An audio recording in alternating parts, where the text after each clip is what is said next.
잠언 20장 13절부터 18절까지입니다. 너는 잠자기를 좋아하지 말라. 내가 빈궁하게 될까 두려우니라. 내 눈을 뜨라. 그리하면 양식이 족하리라. 물건을 사는 자가 좋지 못하다 하다가 돌아간 후에는 자랑하느니라. 세상에 금도 있고 진주도 많거니와 지혜로운 입술이 더욱 귀한 보배니라. 타인을 위하여 보증선자의 옷을 취하라. 외인들을 위하여 보증선자는 그의 몸을 볼모잡을지니라. 속이고 취한 음식물은 사람에게 맛이 좋은 듯하나 후에는 그의 입에 모래가 가득하게 되리라. 경영은 의논함으로 성취하나니 지략을 베풀고 전쟁할지니라. 아멘. 기도하겠습니다. 오늘도 미련하고 무지한 저희들을 지혜의 말씀 앞에 나오게 하심을 감사합니다. 하나님께서 드러내신 그 지혜가 어떠한 것인가를 알고 과연 이 땅에서 그 지혜가 있는 대로 살아가는 것이 무엇인가를 알게 하셔서 우리의 생각, 우리 뜻대로 가는 길이 아니고 지혜를 따라 지혜에 끌려가는 그런 길이 될 수 있도록 붙잡아 주시옵소서. 예수님 이름으로 기도합니다. 아멘. 그 예수님을 그린 그림을 성화라 이렇게들 얘기하는데 그 예수님 그린 그림들을 보면은 전부가 다 서양 사람 모습을 하고 있습니다. 그림을 그리는 화가가 서양 사람들이고 또 예수님이 유대인으로 이제 오셨으니까 서양인의 모습으로 그려지는 것이 당연하다. 뭐 이렇게는 생각할 수 있을 겁니다. 그런데 이제 그 예수님을 갓을 쓰고 두루마리를 입은 조선시대 모습으로 그린 우리나라 화가들이 좀 있어요. 그 중에서 아주 유명하고 대표적인 화가가 운보 김기창이라는 분입니다. 아시죠? 이분이 기독교인이어서 이제 성경 내용을 그림으로 많이 그렸습니다. 그 예수님의 최후의 만찬도 그렸는데 거기에 나오는 그림, 예수님과 제자들이 다 갓을 쓰고 두루마리를 입은 그런 모습으로 그려놓은 것입니다. 또 뭐 마리아를 포함해서 성경에 나온 여인들은 치마, 저고리를 입은 그런 모습으로 그렸죠.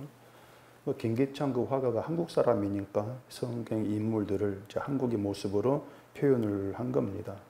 한국 사람에게는 이제 서양인의 모습을 한 예수보다도 뭔가 좀 조선인의 모습을 한 그 예수님이 더 친근하고 가깝게 다가온다는 생각에서 뭐 그렇게 그랬는지는 모르겠는데 기독교인들이 어쨌든 이 서양인의 모습보다가 그 조선인의 모습으로 한 그림을 이제 보면은 뭔가 색다르게 느끼고 더 좋아하는 것도 있을 수 있겠습니다. 그러면은 이런 질문을 한번 해보십시다.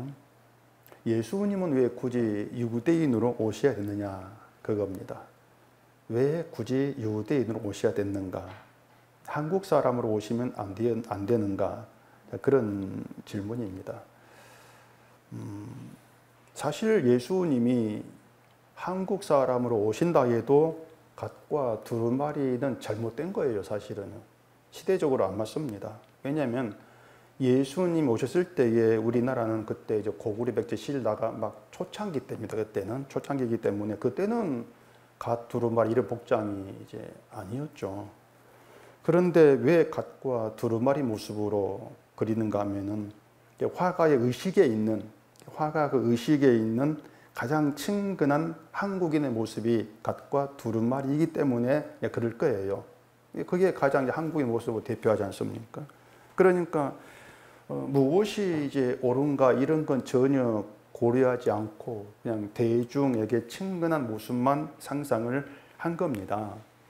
어쨌든 말씀을 드린 것처럼 그런 예수님은 왜 한국 사람으로 오시면 안 되는가? 예수님 오셨을 때가 고구려 백제 신라 시대라면 어쨌든 뭐 고구려나 뭐 백제다 신라든 그 중에 어느 한 사람 한국 사람으로 오셔도 되지 않느냐는 겁니다. 이런 질문을 이제 누가 했다고 합시다. 그럼 뭐라고 이제 답을 하겠는가 하는 겁니다. 애매하죠. 뭐 하나님의 뜻이지 이렇게 말할 수도 있는 것이고 또 유대인으로 오신다는 것이 하나님의 약속이니까 약속대로 오신 것이야, 이렇게도 답할 수가 있는데, 사실 그것으로는 정확한 답이라고 할 수가 없는 겁니다. 그러니까 왜 하나님이 유대인으로 오실 것을 약속했냐는 거예요. 한국 사람으로 약속하면 안 됩니까? 이렇게 꼬치꼬치 물어가면은 사실 짜증나는 질문이 아닐 수가 없죠. 자, 예수님이 유대인으로 오셔서 유대인들에게 죽임을 당했습니다. 그러면 우리나라 사람으로 오셨다면 죽지 않았을까? 짐작컨대 우리나라 사람도 예수님을 가만두지는 않았을 것 같아요. 그러면 어차피 예수님이 어느 땅에 오시든 죽으시고 또 죽으심으로 죄를 용서하시는 거라면은 유대인으로 와서 죽든 한국인으로 와서 죽든 같은 것 아니냐 말입니다. 어떻게 죽어도. 목사들에게 이런 질문하면은 아마 야단 맞을 거예요. 쓸데없는 질문한다고. 쓸데없는 생각은 맞아요. 근데 제가 이런 말을 하는 것은 예수님이 유대인으로 오신 이유를 분명히 하자는 겁니다. 그 이유를 분명히 하자. 말씀드린 것처럼 십자가에 죽고 우리 죄를 용서하시고 구원하기 위해서 유대인 오셔서 죽으셨다, 그것만 가지고는 안 돼요. 왜냐하면 그게 예수님이 이 땅에 오시고 유대인으로 오신 이후의 전부라면은, 아까 그랬죠, 우리나라 사람 오셔서 죽으시고 죄를 용서하시고 구원하셔도 되는 것 아니냐, 이런 질문도 있을 수 있단 말입니다. 그렇게 질문에 사실 이건 딱 잘라 부정할 수 없는 그런 질문이에요. 자, 예수님이 유대인으로 오신 이유가 있습니다. 그게 뭐냐면 일단 유대인들이 하나님을 믿는 존재들이에요. 유대인들이. 자, 하나님이 유대인, 그러니까 이스라엘을 택해서 하나님을 믿게 합니다. 그들을 택해서. 그리고 그들 속에 아들을 보내신 것은 그들의 믿음을 부정하기 위해서예요. 그게 예수님이 오신 이유란 말입니다.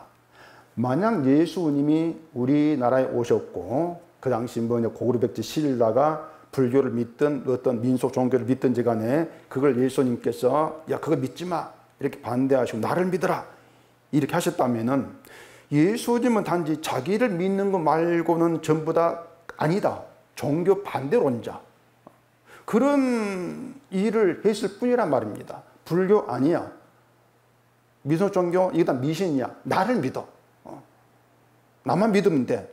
결국은 다른 종교를 반대하는 반대론자의 일을 했을 거란 말이에요. 그런데 하나님을 믿는 유대 사회에서 예수님은 하나님을 모독하는 이단으로 취급되었습니다. 예수는 이단이다. 이단이 뭐냐면은 같은 신을 믿는데 정통적인 교리나 가르침에서 벗어난 자예요. 이게 이단이란 말입니다. 기독교가 불교를 이단이라 하지 않습니다. 그냥 우상 섬기는 종교 이렇게 말하지 이단이라고 하질 않아요. 신이 다르다 그 말입니다. 유대인들이 믿음을 잘못 알고 있던 것은 자기들이 율법 지키고 실천하면서 잘 믿으면 그것으로 하나님 백성으로 인정되고 구원받는다, 이렇게 알고 있었던 것이죠. 그런데 믿음은 하나님의 자비하심과 궁기를 믿는 거예요. 믿음은 구원도 인간이 어떻게 믿는가와 상관없이 하나님의 궁율과 자비를 믿는 것으로, 하나님의 궁율과 자비를 받는다고 믿는 게 그게 참된 믿음이란 말입니다. 그러니까 참된 믿음을 드러내기 위해서 유대 땅에 유대로 오시는 것이죠. 하나님 믿는 그들 속에.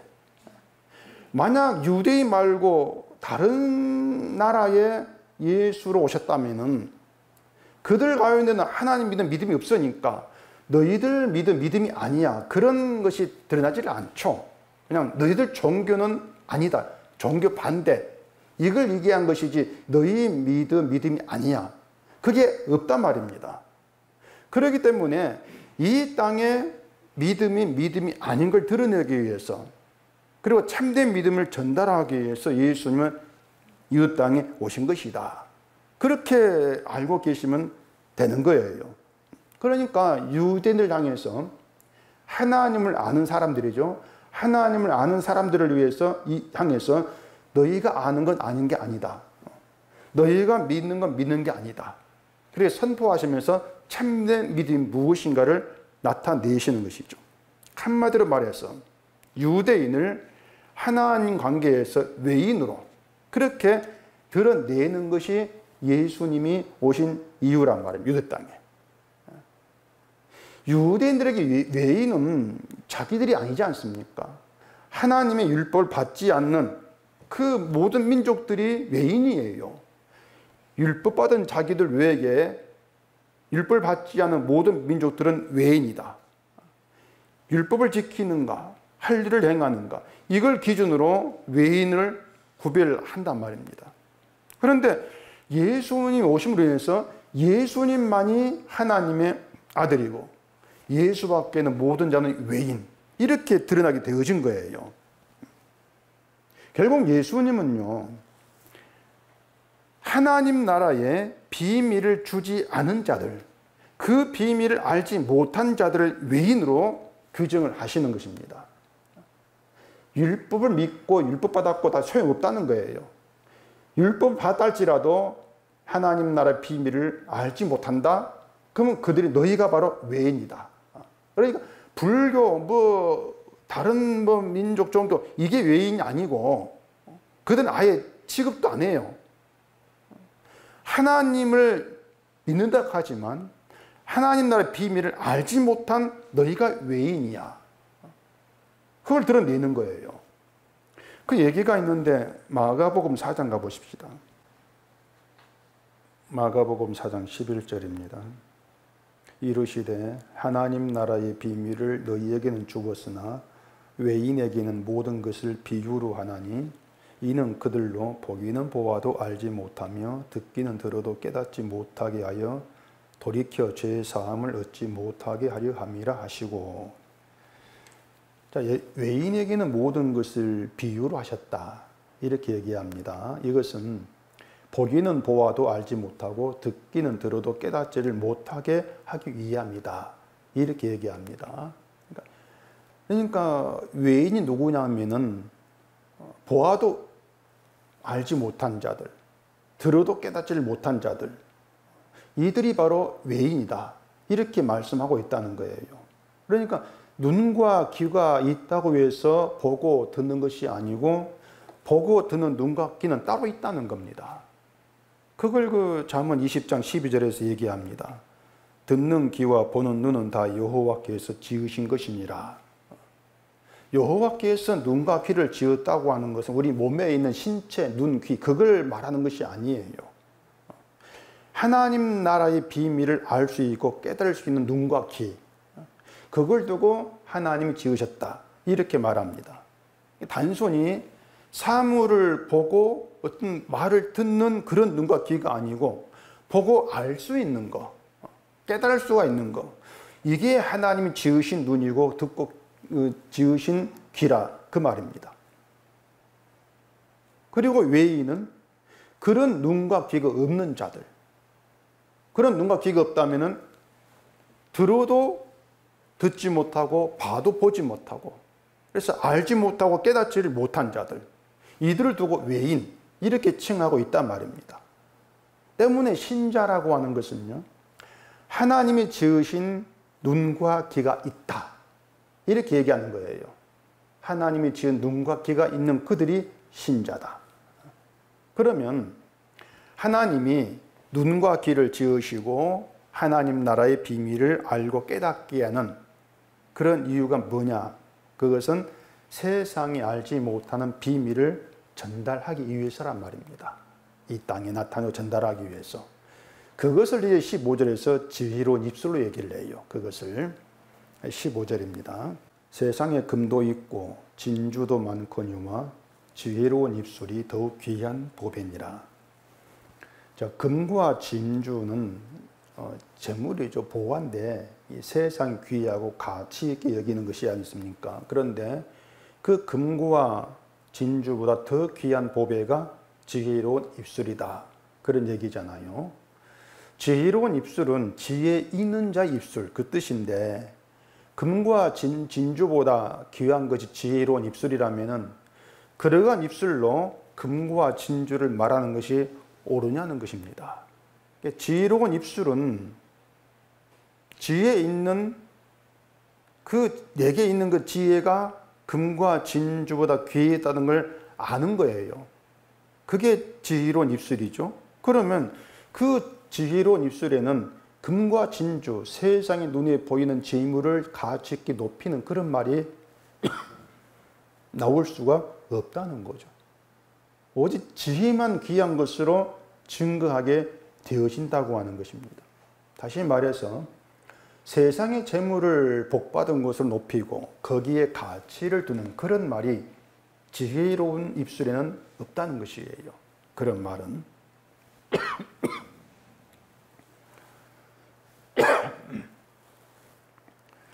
만약 금과 진주를 복으로 얘기하면서 거기에 가치를 둔다면 그건 지혜로운 입술이 아니고 외인의 입술이다.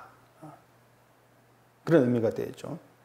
그러니까 지혜로운 입술이 지혜에 존귀함을 두지 않고 눈에 보이는 세상의 존귀함을 두는 그것이 하나님 비밀을 알지 못하는 외인에 속한 자의 의미가 되어진다. 그러면은 그런 입술로 반대로 말하면 미련한 자 입술입니다. 그런 입술로 십자가를 말하고 예수를 말한다 할지라도 그건 다 거짓이고 가짜에 해당이 된다고 하는 거죠. 자, 인간이 구원받지 못할 죄인이고 또한 저주받을 존재임을 얘기를 합니다. 그렇게 말하고 그걸 안다고 하죠. 그것이 십자가를 아는 것이고 믿는 것이라고 생각하게 되어지는데 그렇게 인간이 저주받을 존재입니다. 그렇게 안다면 인간을 자랑할 수 없지 않습니까? 인간을 자랑거리로 내세우면 안 되는 거예요. 그런데 늘 마음이 바뀐다는 얘기입니다. 14절에 이런 말이 있습니다. 물건을 사는 자가 좋지 못하다 하다가 돌아간 후에는 자랑하느니라. 무슨 말인지 아실 거예요. 물건 살 때 그 물건 깎으려고 물건에 트집을 잡는 거죠. 안 좋다고. 야, 이 생선물이 안 좋네. 배추가 너무 시들었어. 막 이런 식으로 물건의 흠을 잡아가지고 이제 값을 깎으려고 한단 말입니다. 그래 깎아서 물건을 사놓고 집에 돌아가서 네가 잘 샀다. 자랑을 한다. 이제 그런 얘기거든요. 이건 한마디로 말하면은 그 물건을 자랑하는 것이 아니고요. 이 물건을, 이 좋은 것을 깎아 사는 자기의 능력을 자랑하는 거죠. 난 이렇게 물건을 잘 사. 자기를 자랑하죠. 이런 말이 자문에 왜 있는가? 이게 뭐 장사하는 사람 힘드니까 그런 방식으로 물건 깎지 말아라. 뭐 이런 얘기도 아니고 왜 이런 말이 지혜를 말하는 자문에 들어있는지 감을 잡지를 못하는 거죠. 근데 우리 자신을 보면은 그 의미를 알게 돼요. 말씀드린 것처럼 우리는 나는 죄인입니다. 이렇게 얘기를 합니다. 나는 가치 없는 자입니다. 난 무능한 자입니다. 그렇게 우리가 성경 들었을 때에 그게 나구나 인정을 하고 그렇게 자기 얘기를 한단 말이죠. 그런데 그런 말은 지혜 없는 입술로도 얼마든지 할 수가 있다고 하는 거예요. 신자라고 하는 것은요, 난 죄인입니다. 난 무능합니다. 그 말을 하는 사람, 그게 신자가 아니고요. 지혜가 있는 사람이 신자예요. 이걸 여러분 잘 좀 아셔야 돼요. 저 사람은 자기가 죄인이라고 고백하네. 야, 신자구나. 그렇게 섣불리 볼 문제가 아니라는 거예요. 지혜가 없는 가운데도 지혜보다도 금과 은을 더 귀하게 여기는 가운데서도 난 죄인입니다. 이런 말을 할 수가 있는데 왜? 난 죄인이라는 말을 함으로 인해서 내가 신자예요. 내가 복음을 압니다. 그렇게 자기를 드러내는 의도가 있다 그 말입니다. 그래 신자는 말을 어떻게 합니까? 그렇게 보고 판단할 문제가 아니에요. 지혜가 있고 지혜로운 입술이 되어서 그 사람이 자기를 어떻게 바라보고 나아가는가, 항상 그렇게 우리는 봐야 될 문제란 말입니다. 자, 신자가 금과 진주보다도 지혜로운 입술이 더 귀하다, 지혜를 알아보고 지혜가 존귀함을 아는 그게 신자라면은, 신자는 자기를 자랑하지 않는 사람이에요. 나를 자랑하는 것이 악하다는 것을 아는 게 신자란 말입니다. 그러니까 이 문제에서 자꾸 오해를 하는 경우가 많이 있는데, 지혜는 우리로 하여금 나를 자랑하지 않게 하는 게 아니에요. 나를 자랑하지 않게 하는 것이 아니라 나를 자랑하는 나를 악하게 보게 한단 말입니다. 그게 지혜라는 것이에요. 그러니까 사람이 나는 나를 자랑하지 않습니다, 이렇게 생각을 하면은 나를 자랑하지 않은 그런 나를 자랑한단 말입니다. 이해가 되시겠습니까? 인간이 항상 그 속성이 그렇게 흘러가요. 죄인임을 고백하는 나를 드러내려고 하고, 신자로 나를 자랑하지 않은 나를 드러내려고 하고, 늘 그렇게 인간이 나간단 말입니다. 지혜는 그런 나의 나됨을 악하게 보내야 하는 거예요. 자랑이 있는 너희가 악하잖아. 자, 나는 죄인입니다, 그 말이 나는 좋지 못한 물건입니다, 그 뜻이거든요. 사실은요, 나는 좋지 못한 물건이에요, 나 흠이 있는 물건이에요, 그 뜻인데, 성경 보면서 말씀을 들으면서 난 죄인입니다, 난 상해서 아무 가치 없는 그런 물건이에요, 그렇게 말해놓고 돌아가서 나를 자랑한단 말이에요. 그게 14절의 그 말이란 말입니다. 인간에게 그런 습성이 있다는 거예요. 실컷 난 죄인입니다, 무능합니다, 그렇게 얘기를 해놓고 돌아가서는 나는 죄인을 아니까 내가 신자지, 꼭 그렇게 자기에게 초점을 두고 나를 드러내려고 한다는 거죠.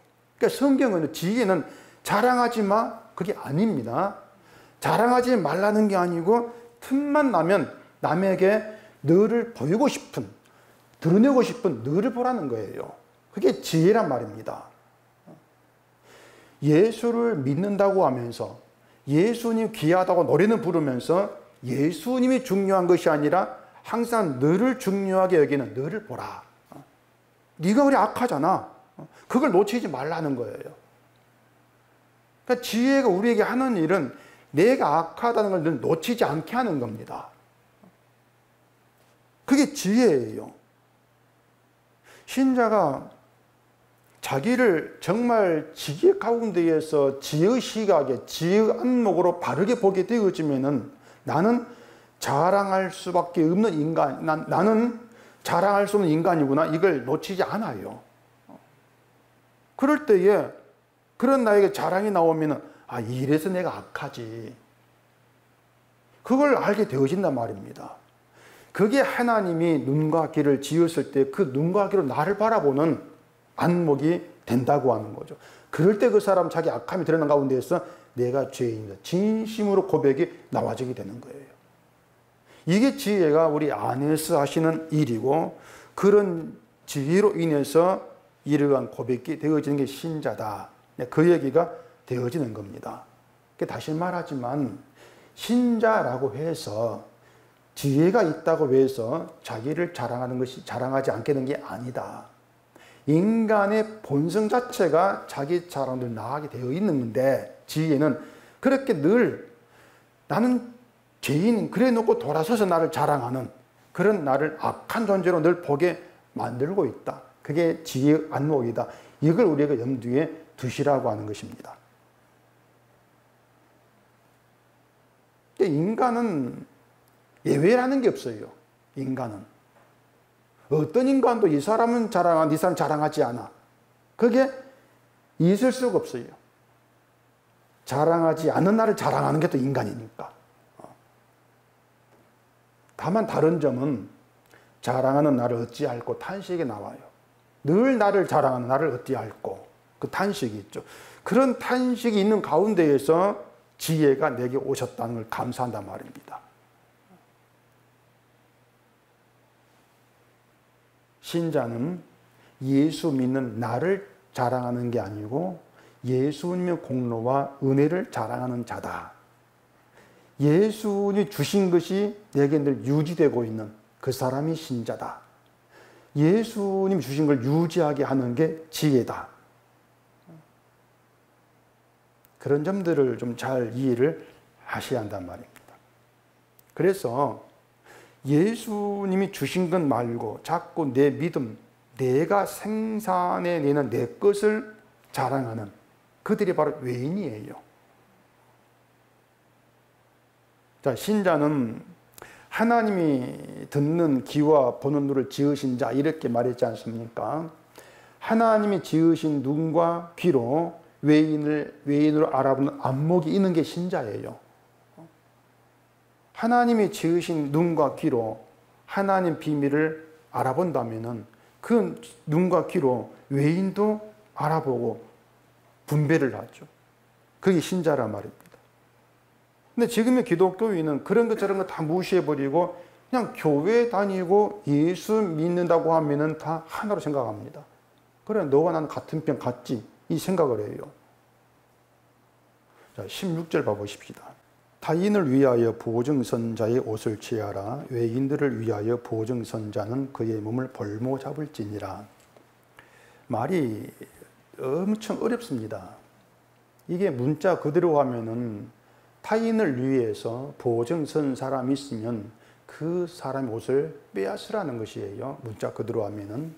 그리고 또 외인을 위해 보증선 사람은 그 몸을 볼모 잡으라. 볼모 잡으면 저당 잡으라 그 몸을 그 뜻인데 이게 뭐 지금 시대에 있는 일도 아니고 또 그렇게 할 수도 없지 않습니까? 그렇기 때문에 이게 도대체 뭘 어떻게 하라는 것인지 감 잡기가 힘든 내용이에요. 일단 생각해 볼 것은 타인을 위해서 보증을 선다. 외인을 위해서 보증을 선다. 그 내용인데 여기서 타인이라고 하는 것은 나 말고 다른 사람, 단순히 그 뜻이 아닙니다. 엄밀히 말하면 나 말고 다른 사람은 다 타인인데 그렇게 너 말고 다른 사람 타인, 그걸 의미하는 게 아니라는 거예요. 우리가 보증을 쓸 때 형제, 친구를 위해 보증을 쓰죠. 형제도 친구도 타인에 해당한다. 그런데 그런 타인을 위해서 보증선자, 그렇게 말하는 게 아니란 말입니다. 여기서 타인을 말하는 것은 그냥 낯선 사람이에요. 내가 알지 못한 낯선 사람, 그 의미란 말입니다. 외인도 모르는 사람이에요. 그렇게 이해하면 돼요. 그냥 외국인, 내가 모르는 외국인, 그런 얘기란 말입니다. 자, 그러면은 보증을 서는데 그렇게 내가 모르는 타인, 외인을 위해서 보증을 서는 사람이 있냐는 겁니다. 그런 사람 없잖아요. 전혀 알지도 못한 사람에게 가가지고 나 보증 좀 서달라. 그렇게 얘기하면은 정신 나간 사람 취급한단 말입니다. 보증이라고 하는 것은 정말 가까운 형제, 친구 아니면 아무도 보증을 안 써요. 심지어 형제, 친구라 할지라도 보증 서지 말라는 게 거의 불문율이란 말이에요. 그래서 16절을 그대로만 보게 되어지면은 그 내용 자체가 아예 있을 수 없는, 세상에 누구도 하지도 않는 그런 일로 해서 성립이 안 돼요. 따라서 그 내용을 방향을 좀 달리해서 봐야 돼요. 뭔가 하면은 타인인데 타인을 타인으로 보지를 않는 거예요. 타인인데 타인으로 보지 않고 내 형제 이렇게 본다거나, 외인인데 외인으로 보지 않고 나와 함께하는, 나와 같은 편, 뭐 이런 대상으로 본다면 이야기가 된단 말입니다. 무슨 말이냐면 타인을 타인으로 알아보고 외인을 외인으로 알아보는 안목이 없다는 것입니다. 지혜가 없으면 외인을 외인으로 알아볼 안목이 없어요. 때문에 따라서 성경은 외인이라고 하는데 내가 볼 때에는 외인으로 보지를 아니한단 말입니다. 같이 예수 믿는 내 형제 이렇게 본다는 얘기죠. 이유는 나도 그 사람과 똑같은 길을 가고 있기 때문에 그래요. 다른 점이 안 보인다는 얘기죠. 타인, 외인, 그들 생각이 내 생각과 같고, 그들 믿음 방식이 내 믿음과 같고, 그 사람 말하는 것이 내가 말하는 것, 내가 듣고 있는 말과 같다는 거예요. 그러니 성경은 이들은 외인이다, 타인이다, 이 규정하는데, 내가 볼 때는 외인도 아니고 타인도 아니야. 그러니 보증을 선다는 얘기입니다. 그러니 16절 얘기는 타인과 외인을 알아보는 안목이 없다. 그걸 얘기를 하고 있는 거예요. 그래서 외인으로 보지 않고 같은 길을 가다가 타인, 외인 속한 그들이 망할 때 같이 망한다.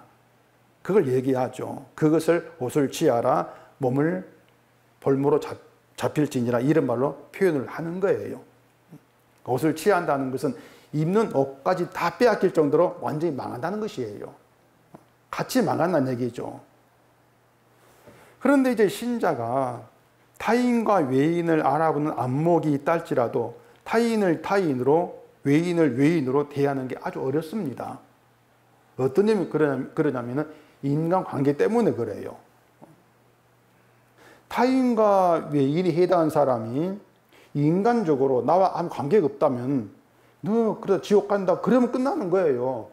어차피 모르는 사람이니까 뭐 그가 예수를 모르는 지옥 가든 관심 둘 이유가 없지 않습니까? 그런데 내 형제고 내 자식이고 내 부모고 인간적으로 친한 친구라면 문제가 달라진다는 말입니다. 인간관계에서. 부모, 형제, 자식이 지옥 가는 걸 참지를 못하는 거예요. 그래 어떻게든지 간에 그 사람을 예수를 바르게 믿기 위해서 천국 가게 하고 싶은 그런 마음이 있게 되는 거죠. 그러다 보니까 내가 어떻게 말해야만이 저 사람을 예수를 바르게 알고 믿게 할까? 이 문제가 고민거리가 되는 거예요. 그 순간부터 저 사람이 받아들이게 말하고 싶어 하고, 그런 뭔가 조금 양보를 하고 감추려고 해요. 지혜를 얘기할 때에 이렇게 말하면 저 사람이 좀 너무 심하게 받을 것이고 마음이 다치지 않게 염려하는 것이죠. 그렇기 때문에 지혜대로 말을 안 하고 무난한 말, 그 말을 골라야 한단 말입니다. 어떻든 간에 예수를 바르게 믿게 하려고. 그게 내 의도가 들어가는 말이 되는 거예요. 결국 지혜가 아닌 거죠. 가령 하나님은 인간의 기도를 듣지 않으신다, 그런 말을 못하죠. 반발하고 아예 듣지 않을까 염려가 돼서 그런 말을 하지 않고, 하나님은 자기 욕심을 위한 기도를 듣지 않아, 그냥 그 정도로 바꾼단 말이에요. 근데 그 말이 내 욕심이 아니라 하나님의 일을 위해 기도하면 들으신다, 이렇게 바꾸어 또 들을 수가 있죠. 상대방은 단호함이 없는 거예요. 복음이라고 하는 것은 양대를 걸치지 않습니다. 잘라버립니다. 확고하게 잘라버려요. 근데 그 자르는 일을 못하죠. 왜냐하면 인간이 가까워, 저 사람 어떻게든 구원시켜야 되는데 내 의도 때문에. 그게 지혜로운 입술이 아니라는 거예요. 우리가 생각해야 될 것은 복음을 내 부모, 형제, 자식이 알아듣게 전해서 믿고 구원받게 하겠다는 이것이 그 사람의 구원을 내가 책임지려고 하는 것이다, 그 말입니다. 그게 보증의 의미가 드는 거예요. 보증이라고 하는 것은 상대방이 보증 부탁을 하는 것은 망할 지경이 된 것 아닙니까? 내가 보증을 쓴다는 것은 저 사람을 망할 수 있는 환경에서 끄집어내겠다는 그 의도가 있는 것이고 내가 도와주겠다는 것인데, 그러니까 내가 저 사람에게 복음을 잘 전해가지고 믿게 해서 구원시켜야지, 이것이 그 사람의 그 영혼을 내가 책임지려고 하는, 내가 구원시키려고 하는 보증의 의미가 같은 거예요. 그게 뭐냐면 타인과 외인을 내가 보지를 않는 거죠. 그 사람의 구원은 내가 보증이 되려고 한단 말입니다. 이게 신자됨을 잘못 이해하는 것이에요. 다시 말하지만 신자라고 하는 건 누군가를 구원시키겠다는 의도를 가지고 말이 나와서는 안 돼요. 누군가를 구원시키는 게 신자 일이 아니라는 겁니다. 그게 우리가 하는 일이 아니에요. 전도라고 하는 것도 누군가를 구원시키는 일을 말하는 것이 아니란 얘기예요. 신자는 그냥 지혜 있는 자, 지혜로운 입술로 존재하면 돼요. 그냥. 그 지혜로운 입술이라는 것이 지혜를 잘 지어내서 믿게 하고 구원받게 하는 입술이 아니란 말입니다. 그냥 지혜만 드러내는 그 입술이면 된다는 얘기죠. 내가 어떻게 말하면 저 사람 예수를 믿을까? 이런 생각 자체가 지혜에다가 내 의도를 담는 거예요. 내 의도, 내 뜻을 담는 거예요. 금과 진주보다 지혜로운 입술이 더욱 귀하다 그랬으니까 지혜만 자랑하면 되죠. 그냥 지혜만 자랑하면 된다고 말입니다. 그게 지혜로운 입술을 불리는 이유예요. 이걸 골로새서 말씀을 통해 생각해 보십시다. 골로새서 4장입니다. 골로새서 4장 3절입니다. 또한 우리를 위하여 기도하되 하나님이 전도할 문을 우리에게 열어주사 그리스도의 비밀을 말하게 하시기를 구하라. 내가 이 일 때문에 매임을 당하였노라. 그리하면 내가 마땅히 할 말로서 이 비밀을 나타내리라. 외인에 대해서는 지혜로 행하여 세월을 아끼라. 너희 말을 항상 은혜 가운데서 소금으로 맛을 내는 것 같이 하라. 그리하면 각 사람에게 마땅히 대답할 것을 알리라. 거기 5절에 외인에 대해서는 지혜로 행하라 이렇게 말합니다. 그리고 그것을 세월을 아끼는 것 이렇게 말하잖아요. 세월을 아끼라는 얘기는 이제 허송 세월을 보내지 말라 뭐 그런 뜻이 되기도 하는데 이게 뭐 일하지 않고 빈둥거리고 노는 게 허송 세월을 보내는 것이 아니고 지혜로 행하지 않는 게 세월을 아끼지 않는 거예요. 그러니까 뭐 전도도 안 하고 교회 일도 안 하고 늘 뭐 내 일만 하고 이게 세월을 아끼지 않는 게 아니란 말입니다. 그런 걸 얘기하고 있는 것이 아니에요. 그러니까 잠자는 것까지 아껴가면서 뭐 일하고 돈 벌고 하는 것이 세월 아끼는 그런 의미가 아니고 지혜로 행하는 것. 지혜로 행하는 게 세월을 아끼는 것이란 말이에요. 자, 그럼 하나님이 여러분에게 지혜를 주었습니다. 지혜만 준 게 아니고 세월도 주셨어요. 하루하루에게 살아가는 게 하나님이 주신 세월이지 않습니까? 그러면 하나님이 준 그 세월이 누구를 위해 주신 거냐면은 지혜를 위해서 세월을 주신 거지 않습니까? 지혜를 위해서 지혜로 오신 예수님을 위해 주신 세월이란 말입니다. 바꿔 말하면 나를 위한 세월이 아니라는 거예요. 그런데 사람이 자기를 위해 산다면 그게 세월을 아끼지 않는 거죠. 아시겠어요? 세월은 예수님을 위해 주신 거예요. 지혜도 세월도 예수님을 위해서 예수를 위해 살라고. 그런데 자기를 위해 산다. 그건 하나님이 준 세월을 아끼지를 않는 것이다. 그게 허송 세월에 해당한단 말입니다.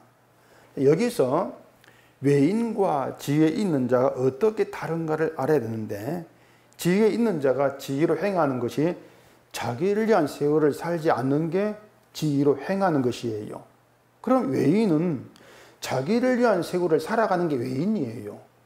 그게 허송세월을 보낸 외인이란 말입니다. 따라서 자기를 위해 사는 외인에 대하여 지혜로 행한다는 것은 그 외인들 앞에서 신자가 자기를 위해 살지 않는 걸 의미하는 거예요. 그게 외인에 대하여 행할 지혜라 그 말입니다. 자기를 위해 살지 않는 것이다. 자, 이걸 좀 더 구체적으로 생각해 보십시다.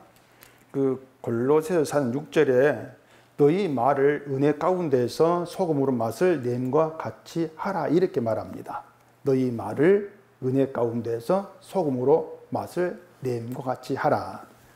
그게 외인에 대해서 지혜로 행하는 것이라 그 말이에요. 은혜 가운데에서 소금 맛을 내는 게 외인에 대해서 지혜로 행하는 것이다. 자, 은혜 가운데에서 소금의 맛을 낸다는 것은 소금으로 은혜의 맛을 낸다는 겁니다. 제가 말을 복잡하게 한지 모르겠는데, 이거 바울이 말을 복잡하게 해서 그래요. 제가 잘못한 거 아닙니다. 소금으로 맛을 내는 게 은혜를 맛을 낸다 그 말입니다. 은혜 가운데 소금이 있으니까 소금은 은혜의 맛을 내려고 소금이 있다는 거예요. 소금을 음식에 넣는 것은 음식 맛을 내기 위한 것이지 소금 맛을 내려고 소금 음식 넣는 것이 아니지 않습니까? 소금 맛을 내려고 음식에 소금 넣는 사람은 없단 말이에요. 난 소금 맛을 낼래. 그러면 소금을 넣는 사람은 미련한 것이죠. 소금 맛을 내려면 소금 몽땅 넣어가지고 음식을 짜게 만들어야 돼요. 먹지 못하게. 근데 그건 소금 역할이 아니란 말입니다. 소금을 넣는 이유도 아니란 것이에요. 그러니까 음식 맛을 내는 게 소금인 것처럼 은혜의 맛을 내기 위해서, 바꿔 말하면 은혜를 은혜되게 하기 위해서 그 뜻입니다. 은혜 맛을 내는 게 은혜의 맛을 내기 위해서 은혜 가운데 소금을 집어 넣는단 말이에요. 자, 예수님이 너희는 소금이라 말씀했는데 소금이 귀한 게 아닙니다.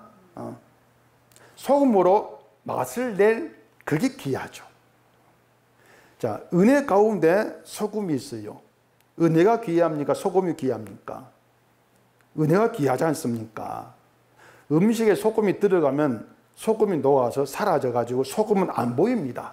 그냥 음식만 남아있어요. 비싼 소금도 많다고 하는데 아무리 비싼 소금이 있달지라도 음식에 넣으면 사라져요. 소금 비싸고 싸고 이게 의미가 없어요. 그냥 넣으면 사라져요. 최종적으로 음식 맛이 중요하고 음식만 남는 것이지 소금은 중요한 게 아니다. 소금은 사라질 뿐이란 얘기예요. 은혜 가운데 소금이 있는 것처럼요, 신자가 은혜 가운데 있습니다. 예수님이 너희는 소금이라고 했으니까 신자가 소금으로 은혜 가운데 있단 말입니다. 그 말은 은혜의 맛을 내게 하기 위해서 우리를 신자로 소금으로 은혜 가운데 집어넣었단 말입니다. 자, 그러면 어떻게 은혜의 맛을 내는가 하면요, 소금처럼 하면 돼요. 소금처럼 나라는 존재는 은혜 안에서 사라지고 없어져야 될 존재로 보라 그 말입니다. 그게 소금이니까. 아시겠죠? 음식에 넣으면 소금 넣으면 소금이 사라지고 없는 것처럼, 음식만 남은 것처럼 은혜 가운데에 신자가 있을 때 신자는 사라질 존재예요. 없을 존재예요. 단지 은혜의 맛만 내면 돼요. 그러니까 은혜의 가치가 중요하지 나라는 소금의 가치는 중요하지 않다는 것입니다. 생각해 보면은 소금이 우리의 삶에 없으면 안 되는데 한편으로는 흔한 게 소금입니다. 별것 아니죠. 가치 없죠. 우리 자신이 그렇게 별것 아닌 존재인데, 아무것도 아닌 존재인데 그런 우리를 은혜 가운데 집어넣은 이유는 은혜의 맛을 내라 그 뜻이란 말이에요. 네가 아니고 은혜의 맛을 내라 그거란 말입니다.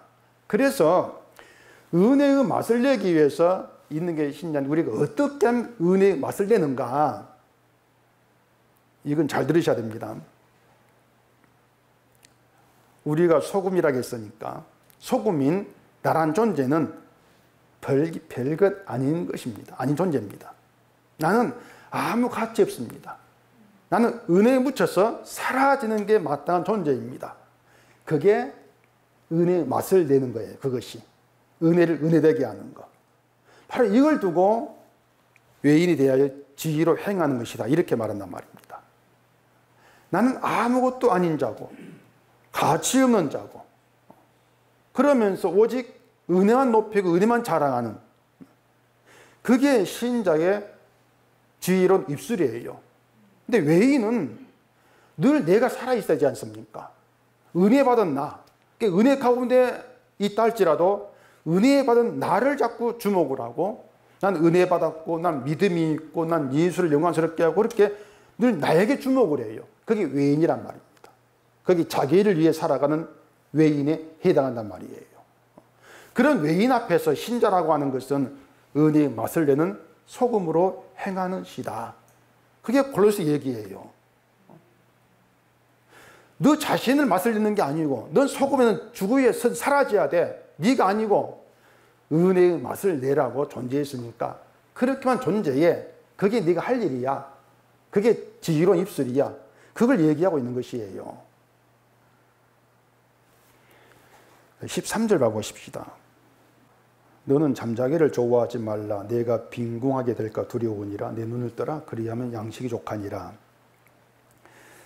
얘기한 대로 잠자기를 좋아한다는 것은 일하지 않고 빈둥거린다. 그렇게 생각하면 안 돼요. 빈둥거리니까 빈궁하고 가난하게 되지. 그걸 얘기하는 게 아니란 말입니다. 만약에 잠자기를 좋아하고 일을 안 해서 내가 가난해져. 그런 뜻이라면은 이걸 성경이라고 내놓기가 부끄럽죠. 왜냐하면 세상도 다 아는 말이지 않습니까? 잠자기를 좋아하고 일하기를 싫어하면 가난해져. 그러니까 너는 잠자기를 좋아하지 말고 잠만 자지 말고 일을 열심히 해야 돼. 이건 세상도 다 아는 이야기, 다 아는 말이란 말입니다. 근데 그걸 지혜의 말씀 자문이다가 얘기 딱 내놓으면은 그게 부끄러운 거예요.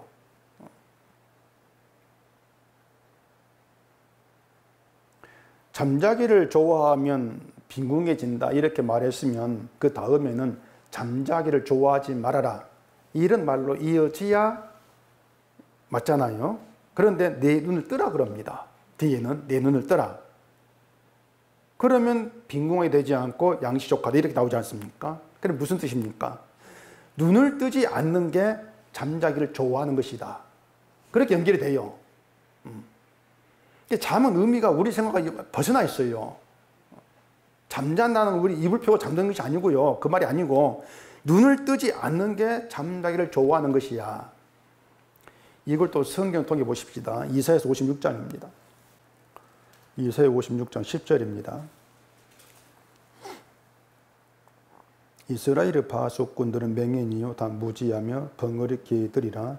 짓지 못하며 다 꿈꾸는 자들이요 누워있는 자들이요 잠자기를 좋아하는 자들이니 이 개들은 탐욕이 심하여 족한 줄을 알지 못하는 자들이요 그들은 몰지각한 목자들이라. 다 제 길로 돌아가며 사람마다 자기 이익만 추구하며 오라 내가 포도주를 가져오리라. 우리가 독주를 잔뜩 마시자. 내일도 오늘같이 크게 넘치리라 하느니라. 여기 이스라엘의 파수꾼이 뭐냐면 그냥 문지기가 아니고요. 이스라엘을 내가 인도한다, 내가 지킨다고 자부하는 사람들입니다. 내가 이스라엘 파수꾼이야. 내가 이스라엘을 지켜. 자기를 자부한 사람들인데 뭐 제사장과 같은 그런 사람들이겠죠. 근데 이들을 짓지 못한 벙어리 개 이렇게 얘기를 하고 있습니다. 왜 짓지를 못하는가 하면은 뭐 입이 묶여서 그런 것이 아니고 꿈꾸는 자, 꿈을 꾸고 있어. 누워있는 자고 잠자기를 좋아해서 짓지 못한다. 그렇게 얘기합니다. 잠자기를 좋아하니까 늘 누워있죠. 잠자기 좋아하니까 늘 꿈만 꾸고 있는 거예요. 그 상태라는 것이죠. 그게 뭐냐면 이스라엘이 믿음 밖에 있는 외인의 상태, 이건 보지를 못하고 우리는 이스라엘 지키는 파수꾼 자부하면서 하나님 믿으니까 하나님께서 복 준다. 그런 말만 떠들고 있더란 얘기예요. 늘 그래 탐욕이 심하니까 하나님께서 베푸신 것으로 족한 줄을 몰라요. 늘 부족하죠. 그게 늘 빈궁한 거예요, 자기들은. 그러면서 하나님 믿으니까 우린 잘 될 거야. 이런 식으로 또 얘기를 하고 있고, 그걸 가지고 가르쳐서 잠자기를 좋아하는 자, 이렇게 얘기를 하고 있다고 하는 거죠. 파수꾼이라 하면서 적군을 몰라요. 누가 적인지를 몰라요. 자기들이 곧 내가 나에게 적이라는 걸 모르고 있죠. 내가 나에게 원수라는 걸 모르고 있어요. 늘 꿈만 꾸고 있으니까. 늘 탐욕 가운데에서 하나님께 복받고 잘 살고 이것만 꿈꾸고 있으니까. 그게 하나님의 원수고 적군인데 그게 자기 상태라는 것을 모르고 있죠. 이게 잠자기를 좋아하는 거죠. 열심히 믿어가지고 복받고 잘 살래. 그게 잠자고 있는 거예요, 그것이. 그런 믿음으로는 맺어진 열매가 없죠. 거둥도 없고 빈궁해지고 그 얘기를 하고 있단 말입니다. 이처럼 자기를 바라보고 자기를 믿음이 있다고 보는 게 눈을 뜨지 않는 거예요. 그러니 늘 꿈속에서 내 탐욕을 따라가면서 잠자기를 좋아하는 그런 상태에 있는 것이죠. 눈을 뜨지를 못하니까. 그런데 눈을 떠가지고 자기를 제대로 보게 되어지면요, 아까 얘기한 대로 은혜 가운데 있는 나, 내가 악한 자구나, 이걸 알게 되어지면은 믿음이 없고 별것 아닌 자기를 보면서 은혜 안에 있는 그런 나를 보게 되어지는 거예요. 그러니까 난 믿음 없어, 이걸 끝나는 것이 아니고 믿음이 없는 나를 하나님께서 은혜 안 집어넣었다. 그 은혜가 놀라운 것으로 내게 다가오죠. 그래서 은혜가 은혜 되는 것이고 은혜가 나를 살리는 양식으로 알게 되죠. 그게 풍족한 거예요, 그것이. 눈을 뜨지 못한 외인은 늘 인간 바라보면서 인간의 믿음이 우리의 믿음이 복이 됩니다. 부유하게 됩니다. 이렇게 얘기를 합니다. 나에게 초점이 늘 끝나질 않아요. 내 믿음으로 내 맛을 내는데 열심이죠. 내 믿음 가지고. 그러니 이들이 하는 말은 거짓말이고 속이는 말이 될 수밖에 없어요. 거기 17절에 나옵니다. 속이고 취한 음식물은 사람에게 맛이 좋은 듯하나 후에는 그의 입에 모래 가득하게 되리라. 자기 믿음으로 자기 맛을 내는 그런 말이 사람에게는 맛이 좋은, 속이고 취한 음식물이라 그 말입니다. 그냥 먹을 때만 맛이 있는 것처럼 보이는 거예요. 지혜는 우리의 믿음을 믿음이 아닌 것으로 부인해 버립니다.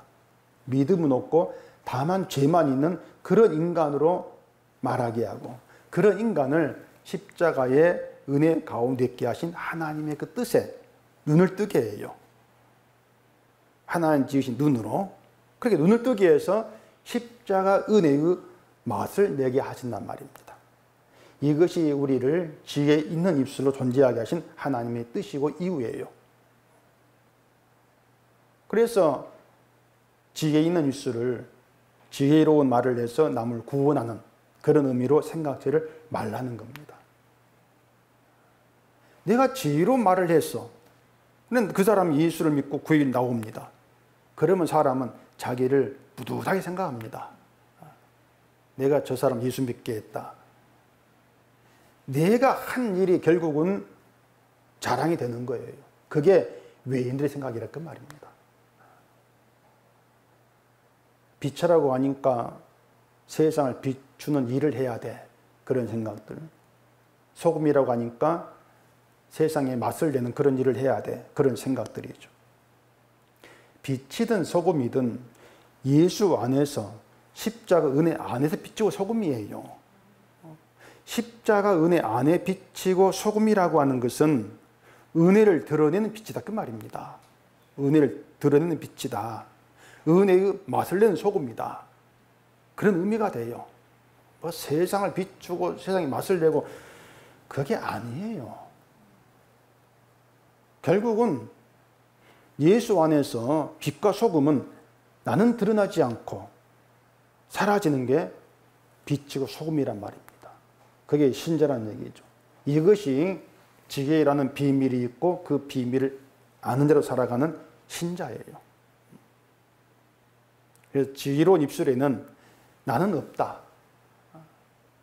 이걸 아시면 돼요. 나는 없다. 지혜만 있고 지혜로우신 예수님의 존귀한 은혜만 자랑하고 높이는 게 지혜로운 입술이다. 지혜만 있는 입술이다. 이렇게 이해하시면 돼요. 우리를 이러한 입술 되게 하는 게 하나님의 전쟁이죠. 우리는 내 입술에 늘 내가 있어요. 우리 입술에는 늘 내가 있어요. 그런 입술을 지혜로운 입술을 되게 하는 게 지난주에 말씀드린 것처럼 하나님의 전쟁이고 하나님의 승리란 말입니다. 그 18절에 경영은 의논함으로 성취하나니 지략을 베풀고 전쟁할지니 이렇게 말하죠. 자, 경영을 하나님과 의논한다고 합시다. 의논하면은 내가 경영하는, 내가 하고 싶은 그 일을 밀어붙이는 것이 아니고요. 하나님의 경영에 굴복하게 됩니다. 그게 의논이에요. 뭐 의논해가지고 하나님께 타협을 해가지고 뭐 내가 하는 일을 도움받고 그런 의논이 아니고요. 늘 의논을 하면은 나는 미련한 생각이었구나. 그걸 알아요. 지혜와 의논하면은 내가 미련하고 내가 무식하고 그런 것이었구나. 그러면서 참된 지혜, 하나님의 하시는 일에 이게 맞습니다. 하나님이 다 맞습니다. 이렇게 나오게 되어지는 것이죠. 그게 하나님의 승리예요. 그렇게 지혜로운 입술은 하나님이 전쟁하시고 승리하심으로 만들어진단 말입니다. 그래서 우리는 신자는 외인들이 들어도 듣지 못하는 걸 알게 되고 봐도 보지 못하는 걸 깨닫게 되어지는 것, 그게 신자죠. 우린 그걸 감사해 하셔야 돼요. 바로 그것이 정말 별것 아닌 우리를 십자가 은혜 가운데 있게 하신, 예수 안에 있게 하신 하나님의 뜻이고 이유다. 이걸 아시고 정말 지혜 있는 지혜로운 입술로 행하는 것, 그게 우리 본분이라는 것에 초점을 두시면 되는 겁니다. 그게 뭐냐? 은혜 안에서, 예수 안에서 늘 나는 사라지면서 주만 높이는 것이다. 그게 지혜로운 입술이다. 이게 우리의 본분이라는 것을 늘 잊지 않기를 바랍니다. 기도하겠습니다. 우리 아버지 하나님, 성경을 통하지 않고는 도무지 알 수 없는 하나님 일을 우리가 이 시간 또 들었습니다. 지혜로운 입술이라고 하는 것은 늘 그 입술에 내가 있는 것이 아니고 주님만 있는 것입니다. 우리가 하나님 부르신 신자로서 주님만 있는 그런 입술로 존재할 수 있도록 저희를 붙들어 주시옵소서. 예수님 이름으로 기도합니다. 아멘.